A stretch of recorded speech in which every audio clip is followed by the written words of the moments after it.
પંચમહાલ જિલ્લાના કાલોલ હાલોલ રોડ ઉપર આવેલી રાજપૂતના સ્ટેનલેસ દ્વારા ધોળે દિવસે પ્રદૂષણ ઓકવામાં આવી રહ્યું છે। ત્યારે હાલોલમાં આવેલી ગુજરાત પોલ્યુશન કંટ્રોલ બોર્ડની રિજિયોન ઓફિસમાં બેસી વહીવટ કરતા રિજિયોન ઓફિસરની કામગીરી ઉપર પણ આ પ્રદૂષણને લઈને સવાલ ઉભા કરે છે। શું અધિકારીઓ આવા એકમોમાંથી મલાઈ ખાતા હશે તેવું લોકો દ્વારા આક્ષેપ કરવામાં આવી રહ્યા છે। નાના એકમો ઉપર જાણે અત્યાચાર કરતા હોય તે રીતે કામગીરી કરતા અધિકારીઓ આ એકમ સામે ચૂપ કેમ છે તેવા આક્ષેપો થવા પામ્યા છે। રાજપૂતાના સ્ટીલ દ્વારા દિવસ દરમિયાન અનેક વખત મોટી માત્રામાં દુર્ગંધ મારતા ધુમાડા છોડવામાં આવી રહ્યા છે, તેમ છતાં કોઈ નક્કર કાર્યવાહી કરવામાં આવી હોય તેવું ધ્યાને આવતું નથી, જેને લઈને લોકોમાં આક્રોશ જોવા મળી રહ્યો છે। કિરણ ગોહિલ સાથે સીન 24 ન્યૂઝ પંચમહાલ।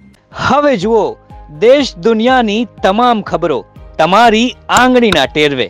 ઉઠાવો મોબાઈલ અને ગૂગલ પ્લે સ્ટોર પરથી ડાઉનલોડ કરો અમારી CN24 ન્યૂઝ મોબાઈલ એપ।